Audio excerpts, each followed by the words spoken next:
James Williams, and this is my week two assignment for overview of the audio arts industries. And I'm interviewing Alex Newell, who is a current audio arts professional. Alex, what is your current job, and kind of what do you do, and how did you come about getting that job? Well, I am a freelance recording and mix engineer.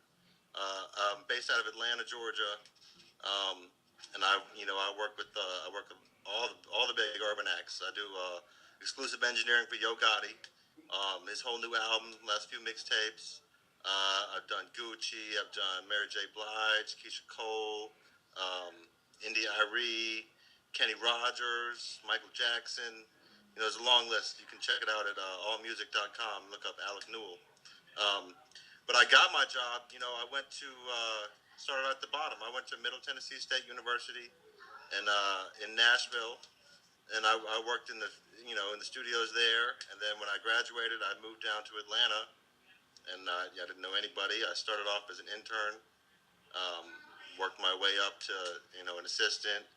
Did a good job doing that, and then eventually was an engineer, and now I'm 12 years strong. Okay. So And on a typical day in your position, kind of what do you do? on a typical day, so the engineer, as you might have heard, is always the first one there and the last one to leave. So on a typical day, you don't generally get a lot of advance notice about what your schedule is going to be. You usually get called day of or day before. You'll get a call, hey, we got a session tonight at the studio. Do you want to engineer? So you get up, you go in, set up the mics, set up whatever equipment they're going to be using. If it's a producer, there's going to be some equipment and gear you need to set up. If it's a band, there'll be drums and instruments and stuff you have to mic up. And generally, you do all that. You don't get paid for that. That's usually set up time before the session. And then the clients will come in, and you'll work with them, record, mix, edit, do whatever they want, and until the money runs out or until the time of their session runs out, and then you got to put everything up, get the money. Getting this the hard part, getting paid. And as far as your job, what part of this job do you find the most satisfying or the most challenging? Well, I think most satisfying. You know, it's not the same thing every day. Well, at least for me, I work with a lot of different clients, so I get to do different stuff, all different genres of music. One day might be cutting vocals, they might be doing piano or a choir. So you just got to be prepared to be able to record whatever comes in the room, make it sound the best it can be. Okay. And as far as someone that's looking to enter into the audio arts field, like what advice would you give them? All right. So, what advice I would give somebody entering into the field Yes. is man. So it's all about hard work, and it's about I don't know. It's I don't know 90% being cool and being there and being able to do the job, and 10% of your actual skills.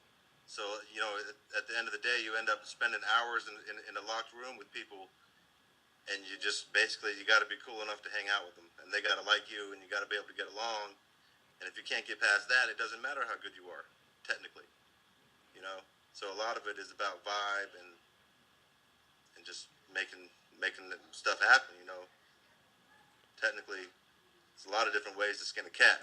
You know, but you got to be able to hang out with these people and want to work with them day in and day out. That's the hard part. All right.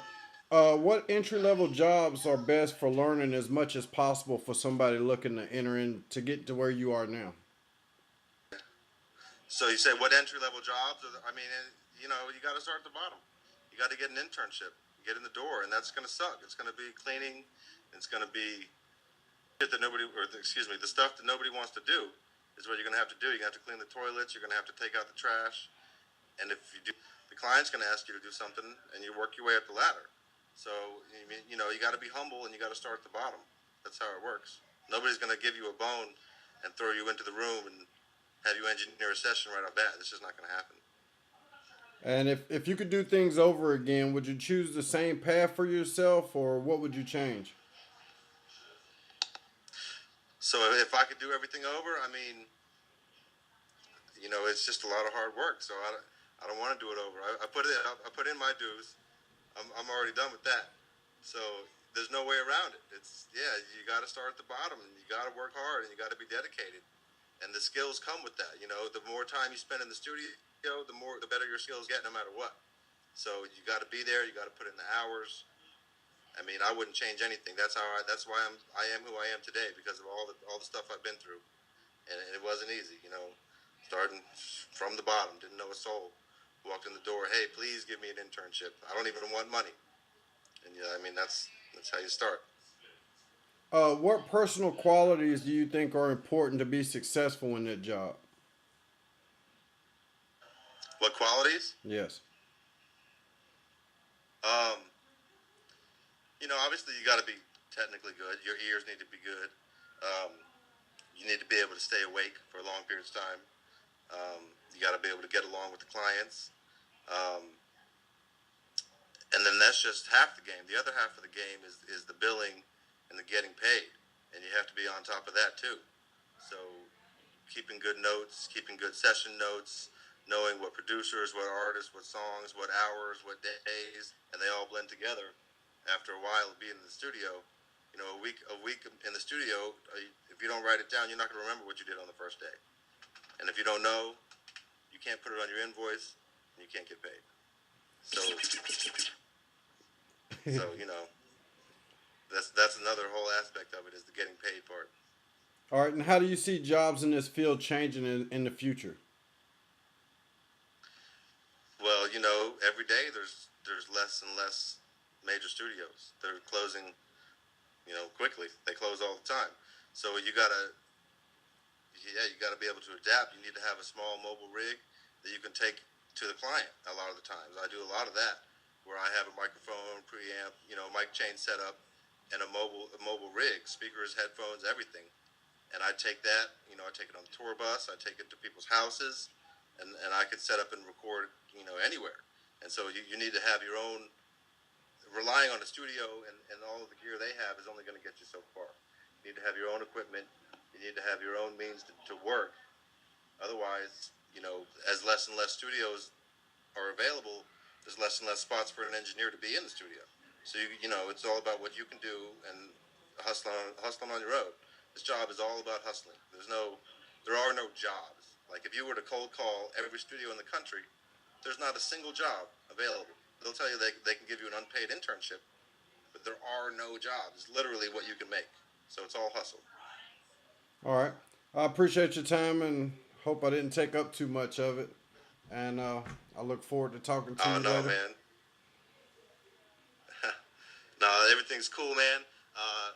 If you need anything else, man, hit me up. I'm here for the rest of the night. Okay. All right. I All appreciate right. it.